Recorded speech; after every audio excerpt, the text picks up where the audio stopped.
Wari asi hingliba natraga sikraba kana amataga mari lenajade masidi aibagi wakalagi puthokchaba warini.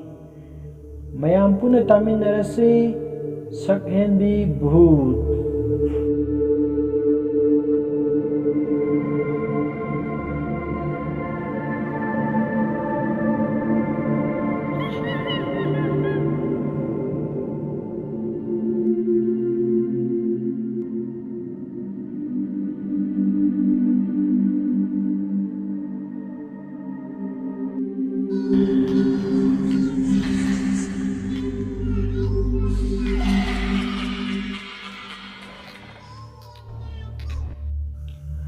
Numitto ingagi kunthani panba thasi numitni nongsu mangi marakta akhak raugi mukholsu tari paikhomba silhaiba lanchenba lalhaiba amadi yohenba makoi manga yamna luna tinajaba pakhang masasingni naha oibagi akri akhang leitaba ingkhalakpagi matamni samu mapangal kum kalle khanjaba naha oibagi punsini.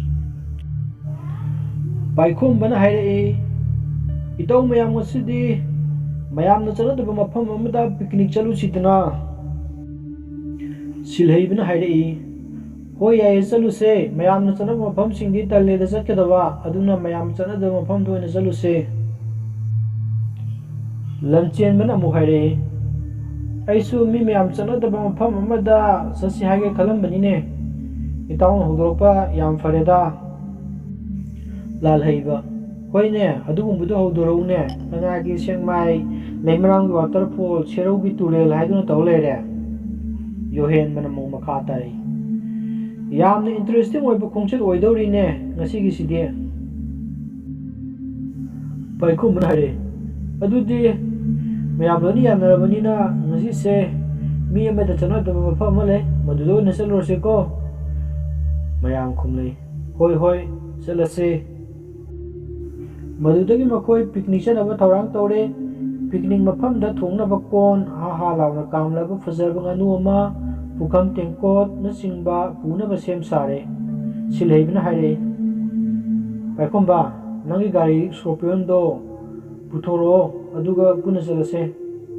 Paikhomba haire puthoro lagi ate awat polam singdo thaurang tosilo thengkini khara ngana chanaba dause lamsu yam thape. Paikhomba scorpion do thogdoragle aduga makoina chatpada pugadaba pochei sing loina hapchile gari duda makoi gari thauba horoglami gari thauna makoi no khedana chali sum thauna chatpaduda asukpa jangal ama yaroglami madugi jangal aduda lambi ama leirami lambi adudagi tata gari ama su thogdorai tata gari adu sing thanna hapi makoisu phana sangna jangal aduda thojille sum thorakpaduna lambigi khara haidoglaga khangpoksang ama leibu urami. Silhaibana itaw a khangpoksang ama leirine masida oina thojillo garido manaksida luk ising su seli koi party tawidi yam nungarni jaga se. Paikhomba gari do khangpoksang tamna thojili aduga gari do khangpoksang maya aduda khami makoi loina kumthare aduga yengi sak ising thongba nungaigadra haiduna adubu makoina jaga adu sangbada karigumba kharadi pawi makoida usek singna paithokibuna makon tai sangdo piktakna ina kupi janganda lakpa sing chanba mi singna ahing yarekpagi sabo oiramgadaba mali ariba mai thakibagi chakko loitriba sing khara su leirami makoi jaga aduda sit chengduna chak thongnabgidamakta sem sare garidagi chak thongnabagi machaksing haidi pressure cooker khang yosabina chingba thangdaragle aduga thongnaba sem sari makoina purakpa phak apakpa aduda chanam tilausu khogli yohenbana lalhaibana ha kamlaba nganu adu puthoraktuna thongnabgidamakta semnaba thaurang tawri.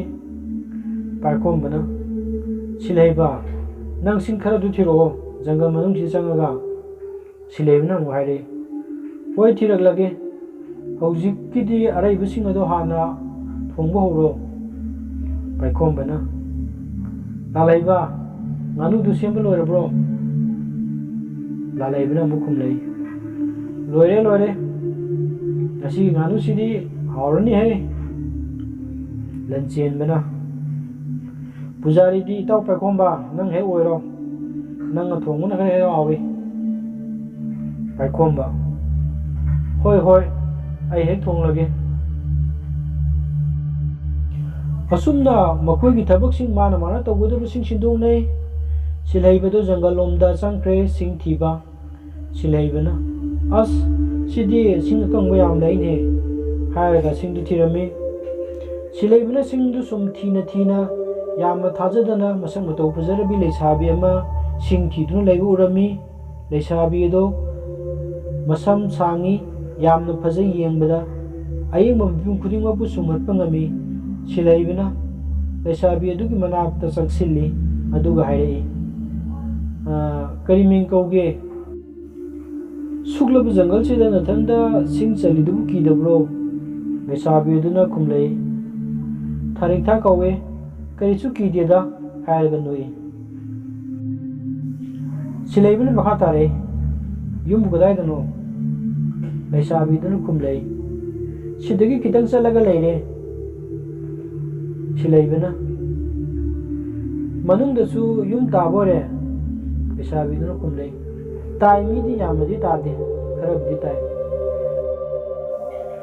silaiba nupi du masak tu ubada taseng ngauje silaiba lok ta seliba ising se thakpa yagadro leisabi dunu khumlei aikhoi yumda laiye ising do laur la om na koi mayam thangnabagi silaibana mu hairei hoi adudi chaminarase leisabi duna kadaida kari thabaki lakpano silaibana akoi picnic lakpani da akoi manga lakpani leisabi duna atai di kadaida lehorage silaibana atai di chak sing thongori moi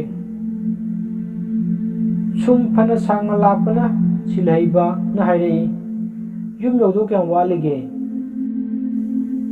leisabi dun hairei yaure hairaga surungumagi manakta pusilli silaibina karino sidi migi suru sa ngapta sibu nangi nayum lo leisabi duna mane hojikti leisabi du ki saktam awon bulagle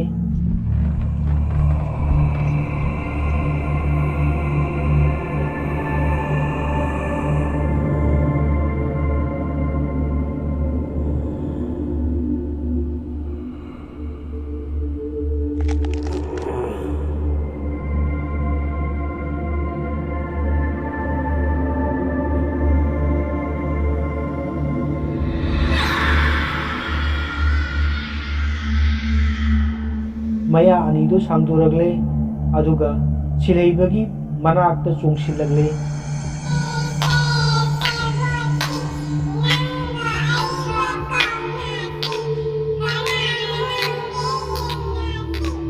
silaiba oima hair kauraga sienge dorami adubu bhut nupi aduna magi thauraba maya aduna mangak samda sikna isublami kudak aduda silaiba thawai thakre asomdana silaiba do singthiba jaitraga laktre kaidau leirabanu hainari paikhombana hairei silaiba do halaktre lalaiba nang amukta chalaga yengluso lalaibana hoi yengluge hairaga lalaiba do makutta nganu sembagi thang ado pairaga lai silaiba thina sum lai adubu thengnabadi leite lalaibana sum lakpada angang kharagi khonjen tabagum tawi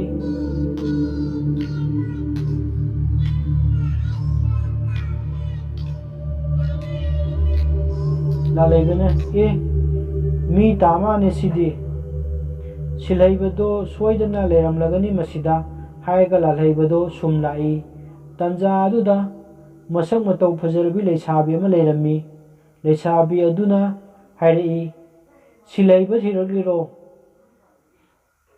ꯂꯥꯜꯍꯩꯕ ꯏꯉꯛ ꯉꯛꯏ, "ꯍꯣꯏ ꯃꯥꯅꯦ, ꯃꯥꯕꯨ ꯀꯗꯥꯏ ꯂꯩꯍꯧꯒꯦ?"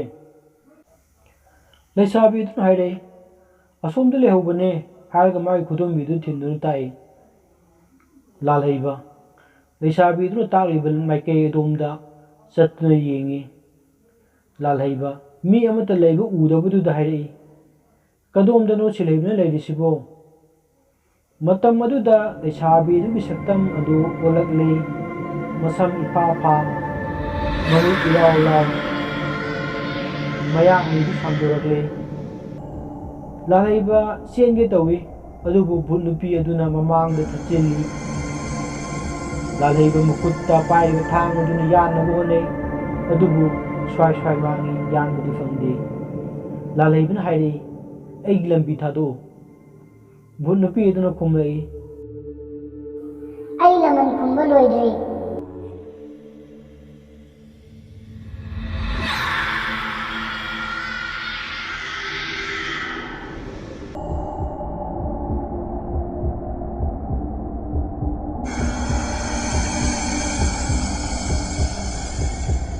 ꯍꯥꯏꯔꯒ ꯂꯥꯜꯍꯩꯕ ꯇꯝꯅ ꯆꯣꯡꯁꯤꯜꯂꯛꯇꯨꯅ ꯃꯥꯒꯤ ꯊꯧꯔꯕ ꯃꯌꯥ ꯑꯗꯨꯅ ꯃꯉꯛ ꯁꯝꯗ ꯆꯤꯛꯇꯨꯅ ꯏ ꯆꯨꯞꯂꯝꯃꯤ꯫ ꯂꯥꯜꯍꯩꯕ ꯈꯨꯗꯛ ꯑꯗꯨꯗ ꯊꯋꯥꯏ ꯊꯥꯈ꯭ꯔꯦ꯫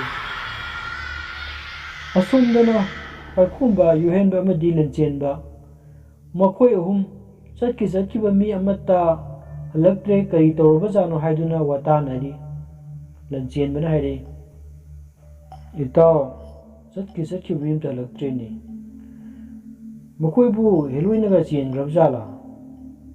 ꯌꯨꯍꯦꯟꯕꯅ ꯑꯃꯨꯛ ꯍꯥꯏꯔꯛꯏ, "ꯑꯁ ꯀꯗꯥꯏꯗꯩꯅꯣꯗ ꯏꯇꯥꯎ, ꯍꯧꯖꯤꯛꯄꯨ ꯀꯗꯥꯏꯗꯒꯤ ꯍꯦꯂꯣꯏꯅꯣ? ꯍꯧꯖꯤꯛꯇꯤ ꯍꯦꯂꯣꯏ ꯂꯩꯇ꯭ꯔꯕꯅꯦ, ꯉꯍꯥꯟꯋꯥꯏꯒꯤ ꯋꯥꯔꯤꯒꯤ ꯋꯥꯅꯤꯗ ꯑꯗꯨꯗꯤ." ꯂꯟꯆꯦꯟꯕꯅ ꯑꯃꯨꯛ ꯍꯥꯏꯔꯛꯏ, "ꯏꯇꯥꯎ, ꯂꯥꯏꯕꯨ ꯌꯥꯝ ꯊꯥꯖꯕ ꯇꯧꯅꯨꯀꯣ." ꯌꯨꯍꯦꯟꯕꯅ, "ꯚꯨꯠ ꯄ꯭ꯔꯦꯠ ꯍꯦꯂꯣꯏ ꯍꯥꯏꯔꯤꯁꯦ ꯊꯥꯏꯅ ꯃꯃꯥꯡꯉꯩꯒꯤ ꯋꯥꯔꯤꯅꯤ ꯏꯇꯥꯎ, ꯍꯧꯖꯤꯛꯇꯤ ꯑꯗꯨꯒꯨꯝꯕ ꯑꯝꯇ ꯂꯩꯇ꯭ꯔꯕꯅꯤ, ꯁꯥꯏꯟꯇꯤꯐꯤꯛꯀꯤ ꯖꯨꯛꯅꯤ ꯍꯧꯖꯤꯛꯇꯤ" ꯍꯥꯏꯔꯒ ꯅꯣꯛꯇꯨꯅ ꯍꯥꯏꯔꯛꯏ꯫ ꯄꯥꯏꯈꯣꯝꯕ,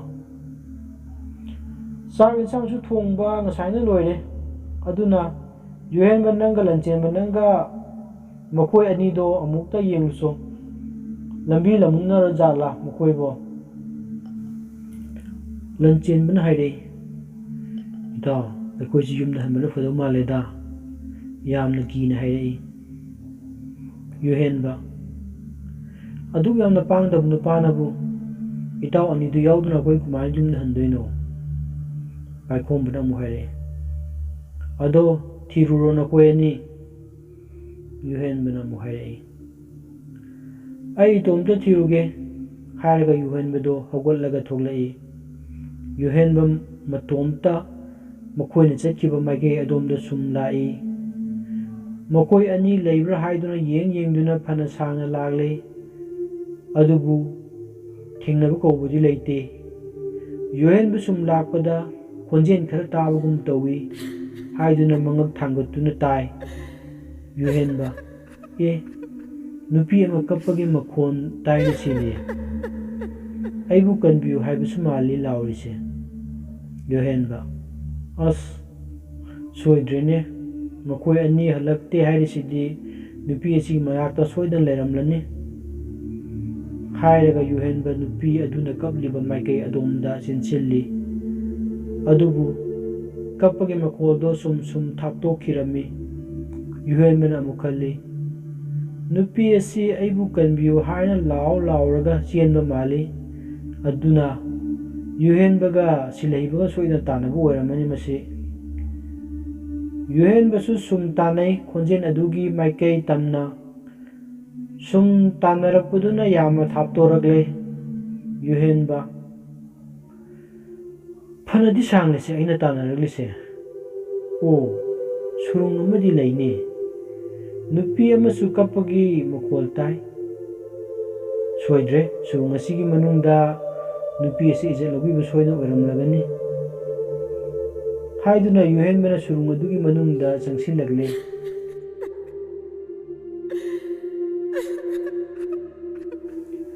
Nupi ama kaptuna laibudu hek ui. Yuhenbana nupi adugi manakta hek sangsinbaga nupi adu mamai leithorei. Yuhenba kiramde mathongna laiba misakni. Yuhenbana kanano nangbo nupi aduna khumlei. Ai tharik thane. Yuhenbana amuk hairei. Surung asidadi nang kari dawino. Nupi aduna laman khumlegani. Yuhenbana kanano nangna laman khumdoibo. Nupi aduna hairei. Mafam asida lakpa nupa haiba jat loina mangni. Haiba nupi adugi saktam adu honglagle. Maya ani samduragle. Mamit lauthoragle. Hawiki bhutki saktam lauragle. Aduga Yuhenba tamna chongsilagle. Yuhenbana saksilakanu aigi nakta haiga laulei. Adubu Yuhenbagi ngaksamda thawraba maya aduna chiktuna isukre. Yuhenba mafam aduda thawai thakre. Asomdana paikhomba amadi lanchenba makhoi anigi mamanabasing chatkiba halaktrabadudadi karino ama tawramgadaba male haiduna hainari. Lanchenbana hairei. Itaw paikhomba makhoisu amata halaktre. Aikhoi yumda charhaubana faroidro. Paikhomba hairei. Itaw aikhoi puna laminaraga kamaina aikhoi khakta handoino. Yumgi mina makhoi kadaida lehore haina hanglakadi kari khumdoino. Lanchenbana hairei. Adubu itaw chatkiba misingdi amata halaktre aduna aikhoi thawai hingnaba charhaubana faroidro. Paikhomba hairei. Itaw makhoi loina sire haibasu khangba nate kumaina aikhoi chatuino. Lanchenbana khangdi itaw aidi yamna singnei. Makhoi awapamda soida taramlagani natrabadi makhoi lakpa yarena numitsu phana yamna thingjinkhrabani. Paikhomba amuk hairei. Fare itaw pochai mayamsing asi gaida hapsilamnasi. Aduga aswai fawba moi lakpra haina yenglurasi aduga chatlasi. Asumna makhoi ani purakliba poli phangna singba picnic ki pochai singdo loisinba loiraga Paikhomba hairei. Itaw Lanchenba aswai fawbudang makhoi lakpra yengluse aduga chatlase. Lanchenbadi yamna kiganba mi amasu oirami aduna mahak kibana yadre makla faw thak nigle. Paikhomba Lanchenbagi matau du ubda hairei. Itaw nangsti yamna kigankhre nupa mande. Fare nang gari manungda thong lonsinlaga famlamo ai aswai fawba yenglukige. Lanchenbana khumlei. Hoi itaw ai leiramlage adu yama thamai chatkinuko. Numitsu thengjilagle yachangba matam haibadu oire. Paikhomba aswai fawnida yamna sangna chatloi. Paikhomba makhoina chatkiba maikei adomda chatli aduga makhoi lakpra haina yengli. Sum yengna lakpada masak matau fajarabi leisabi ama nangalda sam ama poduna chatlami.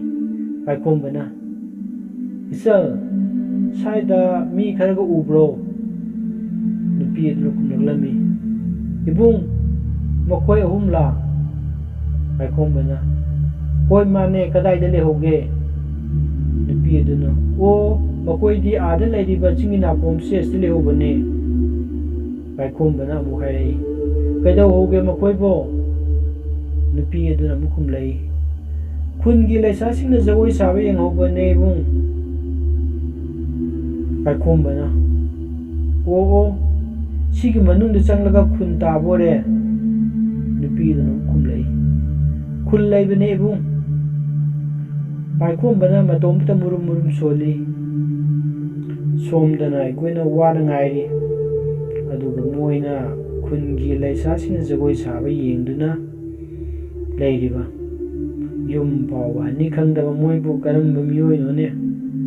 Paikhomba sauna parap lai singi napom aduda adubu makhoi adu udabaduda hairei. Paikhomba ꯏꯆꯜ ꯃꯈꯣꯏꯕꯨ ꯀꯗꯥꯏꯗꯅꯣ ꯑꯃꯠꯇꯕꯨ ꯎꯗꯦꯅꯦ ꯅꯨꯄꯤ ꯑꯗꯨꯅ ꯑꯃꯨꯛ ꯈꯨꯝꯂꯩ ꯏꯕꯨꯡ two ꯑꯁꯤꯗ ꯂꯩꯔꯤꯕ ꯑꯁꯤꯗ ꯃꯈꯨꯠ ꯊꯤꯜꯂꯤ ꯄꯥꯏꯈꯣꯝꯕꯅ ꯅꯨꯄꯤ ꯑꯗꯨꯅ ꯇꯥꯛꯂꯤꯕ ꯃꯥꯏꯀꯩ ꯑꯗꯣꯝꯗ ꯆꯪꯁꯤꯜꯂꯛꯏ ꯑꯗꯨꯒ ꯆꯪꯁꯤꯜꯂꯨꯕ ꯃꯇꯝꯗꯗꯤ ꯊꯋꯥꯏ ꯌꯥꯎꯗ꯭ꯔꯕ ꯃꯃꯥꯟꯅꯕꯁꯤꯡ ꯑꯗꯨꯒꯤ ꯍꯛꯆꯥꯡꯁꯤꯡ ꯇꯥꯗꯨꯅ ꯂꯩꯔꯝꯃꯤ ꯄꯥꯏꯈꯣꯝꯕꯅ ꯏꯆꯜ ꯏꯇꯥꯎꯁꯤꯡ ꯑꯁꯤꯗꯤ ꯀꯅꯥꯅ ꯍꯥꯠꯄꯅꯣ ꯅꯨꯄꯤ ꯑꯗꯨꯅ ꯂꯃꯟ ꯈꯨꯝꯕꯅꯦ ꯏꯕꯨꯡ ꯇꯟꯖꯥ ꯑꯗꯨꯗ ꯄꯥꯏꯈꯣꯝꯕꯅ ꯀꯔꯤꯒꯤ ꯂꯃꯟ ꯅꯨꯄꯤ ꯑꯗꯨꯅ ꯑꯃꯨꯛ ꯍꯥꯏꯔꯛꯏ ꯃꯐꯝ ꯑꯁꯤꯗ ꯂꯥꯛꯄ ꯅꯨꯄꯥ ꯈꯨꯗꯤꯡꯃꯛ ꯍꯥꯠꯇꯨꯅ ꯂꯃꯟ